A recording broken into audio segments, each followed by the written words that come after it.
What secrets lie buried beneath the red earth of modern Benin City, where once stood palaces that gleamed with bronze and ivory, where master craftsmen created art so sophisticated that European colonizers refused to believe African hands could have shaped such beauty? In 1897, British forces reduced one of Africa's greatest civilizations to ash and rubble in a matter of days, silencing voices that had echoed through royal courts for over 6 centuries. Tonight, we uncover the haunting story of the Benin Empire, a kingdom whose artistic treasures now fill the world's most prestigious museums, while its people struggle to reclaim their stolen heritage. The morning mist rises from the Niger Delta as it has for millennia, carrying with it the whispers of a civilization that once commanded respect from Portugal to the Sahara. In the heart of what we now call Nigeria, where palm wine flows like ancient rivers and the scent of burning wood mingles with spices from distant lands, the great city of Benin once pulsed with life. The year is 1440, and under the visionary leadership of Oba Ewuare the Great, this West African metropolis transforms into something extraordinary. Within towering earthen walls that stretch for miles, bronze casters work their ancient magic. The air shimmers with heat as furnaces glow like captured suns, while skilled artisans pour molten metal into intricate molds with the precision of surgeons. These are not mere craftsmen, but members of the exclusive Igun Eranwon Guild, inheritors of secrets passed down through generations. Their hands shape liquid bronze into plaques that will adorn palace walls, commemorating great battles, royal ceremonies, and the divine connection between earthly rulers and ancestral spirits. The palace complex rises like a vision from another world, its walls lined with thousands of bronze plaques that catch and reflect the equatorial sun. Ivory tusks carved with such delicate artistry that every figure seems to breathe, tower above courtyards where the Oba holds court. The sound of talking drums echoes through corridors where Portuguese traders, having arrived in the late 15th century, marvel at architecture and artistry that rivals anything in Europe. These early visitors describe a kingdom of such sophistication that their letters home strain credulity among readers who cannot imagine such grandeur existing in Africa.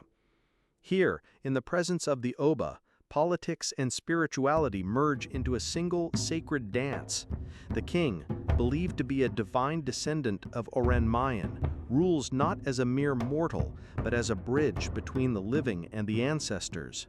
His queen mother, the Ioba, wields power that extends far beyond the palace walls, her influence shaping trade routes that stretch across the Sahara to North African ports and south to the Atlantic, where European ships wait to exchange brass, coral, and horses for pepper, ivory, and palm oil. The workshops hum with activity as master craftsmen train apprentices in techniques so closely guarded that secrets die with their keepers rather than fall into wrong hands. Bronze casting becomes more than mere artistry. It transforms into a sacred act of preservation, each plaque a page in an eternal book that records the empire's glory for generations yet unborn. The guild system ensures that knowledge flows like water through carefully constructed channels, maintaining standards so exacting that even today, scholars struggle to replicate the technical mastery these artisans achieved centuries ago. Trade winds carry Benin's influence far beyond its earthen ramparts. Caravans wind through forest paths toward distant kingdoms, while European merchants establish permanent trading posts, their journals filling with descriptions of a civilization that challenges every assumption about African capability. The kingdom's wealth grows not through conquest alone, but through the sophisticated management of resources and trade relationships that span continents. But by the 19th century, the world around Benin shifts like sand beneath desert winds. European powers, drunk on industrial might and imperial ambition, no longer view African kingdoms as trading partners, but as obstacles to be swept aside. The abolition of the slave trade disrupts economic patterns that have sustained the empire for generations, while British colonial administrators eye Benin's wealth with increasing hunger. The tragedy begins with a lie. In January 1897, British Acting Consul General James Phillips leads an unauthorized expedition toward Benin City, claiming diplomatic intentions while secretly planning to provoke an incident that would justify military action. The Oba's chiefs, following ancient protocols during the sacred Igwe ceremony, refuse the delegation entry. Phillips advances anyway. What follows becomes the pretext for one of colonial Africa's most devastating cultural catastrophes. When news of the expedition's slaughter reaches London, the British response is swift and merciless. The Punitive Expedition of 1897 assembles with the efficiency of a machine designed for destruction. 1,200 troops, armed with modern weapons and fueled by imperial rage, march on Benin City with orders that extend far beyond military conquest. The assault begins on February 18, 1997. Modern rifles crack like thunder against traditional weapons, while the great walls that have protected Benin for centuries crumble under artillery fire. But the true devastation comes not from bullets and shells, but from the systematic destruction that follows. British forces set fire to the royal palace, watching as flames consume not just buildings, but the accumulated wisdom of centuries. Bronze plaques melt in the inferno, ivory carvings blacken and crack, and ancient manuscripts that contain the empire's history dissolve into smoke and ash.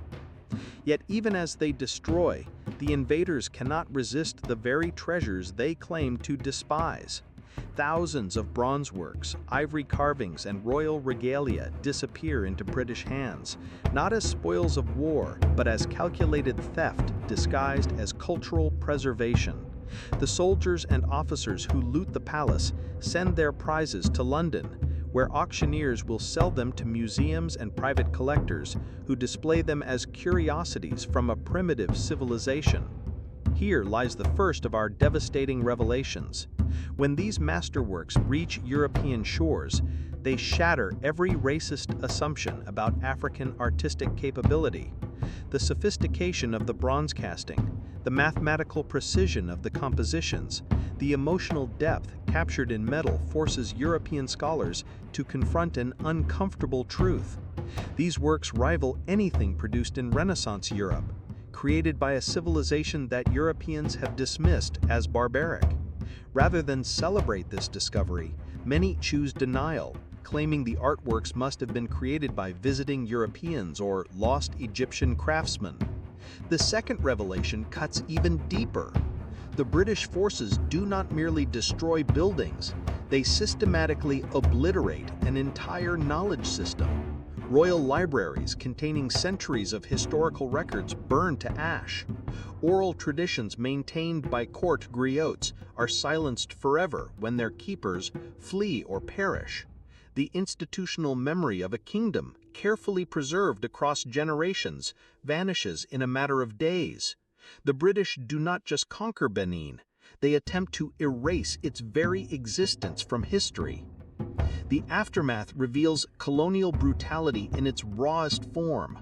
Oba Ewuare, ruler of a kingdom that once negotiated as equals with European powers, finds himself exiled to Calabar, where he dies in 1914, never to see his homeland again. The great city becomes a shadow of its former glory, its people scattered, its traditions disrupted, its voice silenced by the weight of imperial oppression. But perhaps the most haunting revelation emerges in our modern era. Today, museums across Europe and North America display Benin bronzes as crown jewels of their African collections. The British Museum alone holds over 900 pieces, while institutions in Germany, France, and the United States showcase thousands more. These masterworks, created to honor ancestors and preserve royal memory, now sit in climate-controlled cases thousands of miles from home, generating tourism revenue and academic prestige for their captors, while the Edo people struggled to reconnect with their stolen heritage. The irony cuts like a blade through history. The same objects that British forces dismissed as primitive curiosities when they looted them now command millions of dollars in art markets and form the centerpieces of world-renowned collections. Museums that built their reputations on displaying these treasures now face growing pressure to confront the violence inherent in their acquisition. Recent years have witnessed the stirring of a long-overdue awakening. In 2022, Germany returned more than 1,100 Benin Bronzes to Nigeria, while other institutions begin acknowledging the moral imperative of repatriation. The Edo Museum of West African Art, currently under construction in Benin City, represents more than architectural ambition.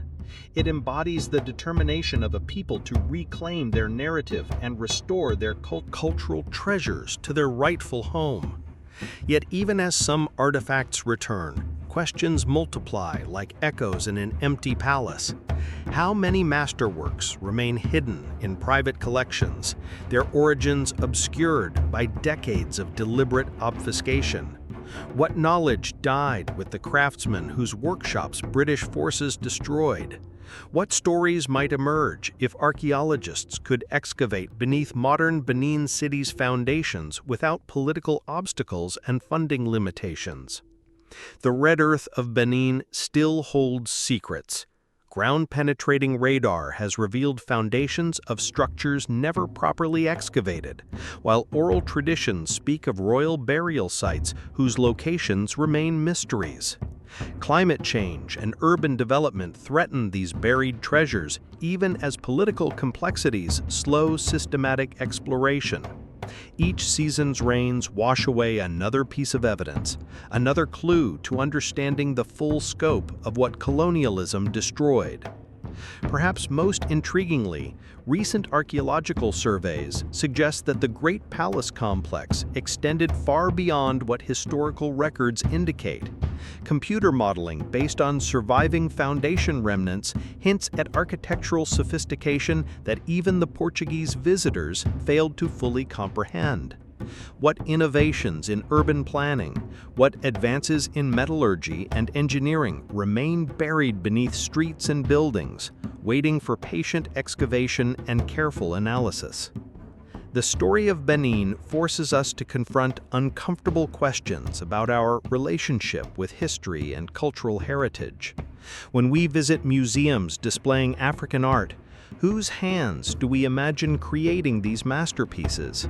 When we study African history, do we seek to understand complex civilizations on their own terms, or do we unconsciously filter everything through European perspectives?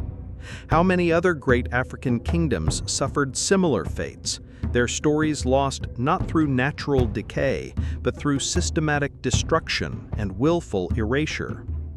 The Benin Empire's tragedy represents more than historical catastrophe. It embodies the ongoing struggle for cultural dignity and recognition that continues today. As Nigeria and other African nations work to reclaim their stolen heritage, they face not just logistical challenges, but the deeper task of reconstructing identities that colonial forces attempted to obliterate. Standing in modern Benin City, where concrete buildings rise above ancient foundations and motorcycle taxis navigate streets that once echoed with royal processions, one cannot help but wonder what other secrets lie waiting beneath our feet. What magnificent civilizations remain buried under colonial assumptions and academic neglect? What stories of innovation, artistry, and human achievement wait to transform our understanding of Africa's past and its contributions to human civilization? The lost city of Benin reminds us that history belongs not to those who conquer, but to those who remember, preserve, and honor the truth. As bronze masters once captured the essence of their kings in metal that would outlast empires, we must capture these stories in ways that will outlast the prejudices and ignorance that nearly erased them from memory. If this journey into Benin's buried glory has opened your eyes to the sophisticated civilizations that once flourished across Africa, subscribe to History Off the Map for more stories that challenge everything you thought you knew about our shared past. Like this video to help others discover these forgotten kingdoms, and tell us in the comments which lost African empire you'd like us to explore next. From the stone cities of Zimbabwe to the trading empires of the Sahel, Africa's hidden histories wait to be uncovered, one story at a time.